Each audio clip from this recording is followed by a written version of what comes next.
Hi, I'm Josh Patrick, and I'm the head curmudgeon here at Ask Josh Patrick, and thanks a lot for joining us today. Now, today we're going to talk a bit about the concept of trust. I want to ask you a question.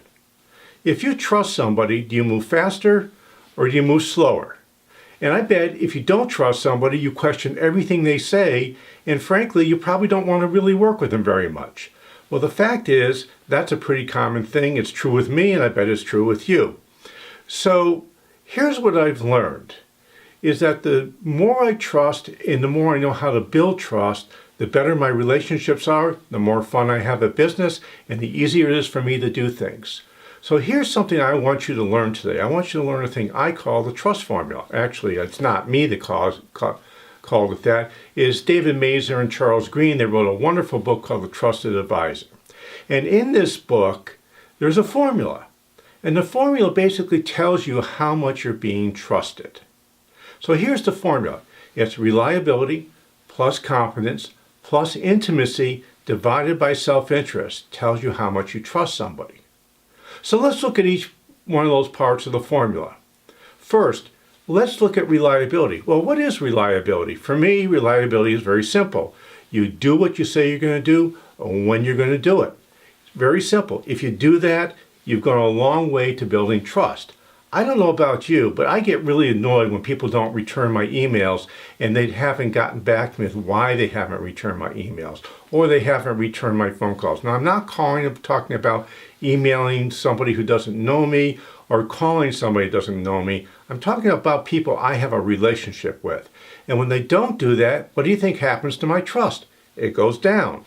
Why does it go down? Because we're challenging some reliability. Second, let's talk about competence. Now, I bet you've had the experience in your life where you've gone and worked with somebody and they held themselves out as being highly competent.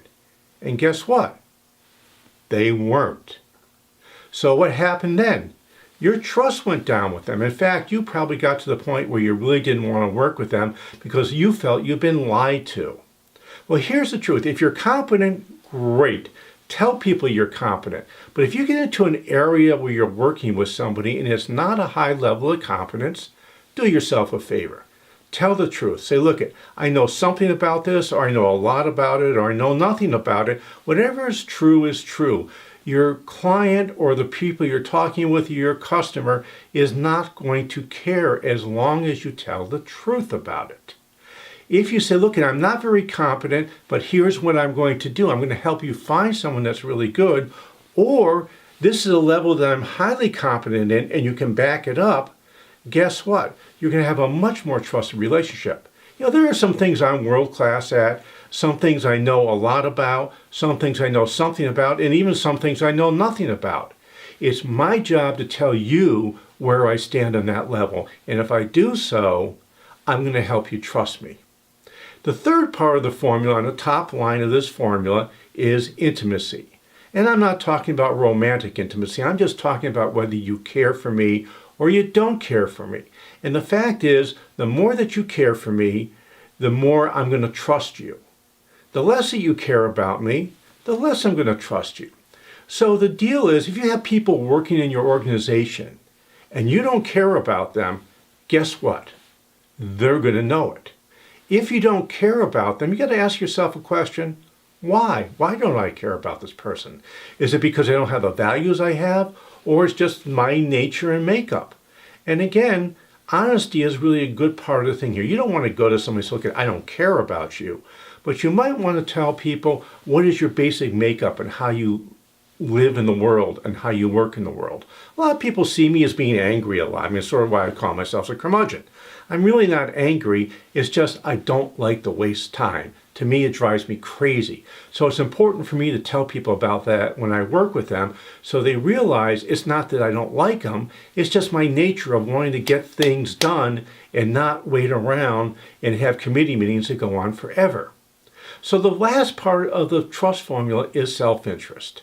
Now, I got to tell you, everybody is working in their self-interest more or less. Now, one of the things I do at Ask Josh Patrick is we like to work on a retainer fee. It's really very simple why I work on a retainer fee. We set the fee.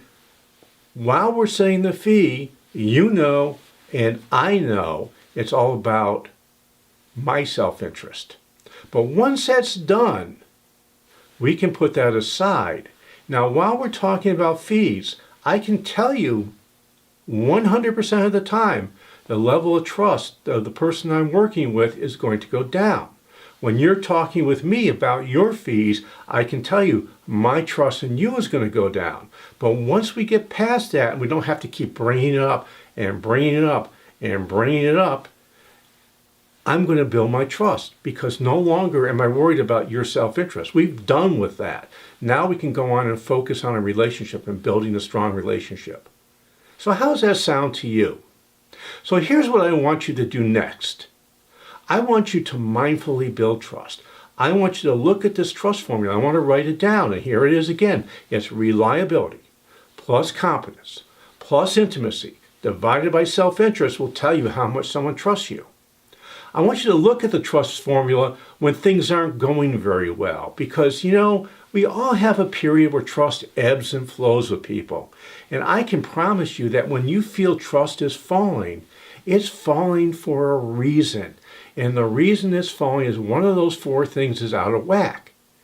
Now, if you want to build trust back again, all you have to do is really a pretty simple thing. Identify what's going wrong. Talk to the person that you're speaking with about where trust has fallen down. Where has their trust fallen down with you? Where has your trust fallen down with them? Be specific. If you can do that, you're likely to have a trusting relationship, which is going to allow you to move much, much, much faster. And my bet is that's something that you're going to really find attractive in your business. So here's what I want you to do now. We have a newsletter we send out on a regular basis. And in the newsletter, I do some curated content. I talk about books I really like.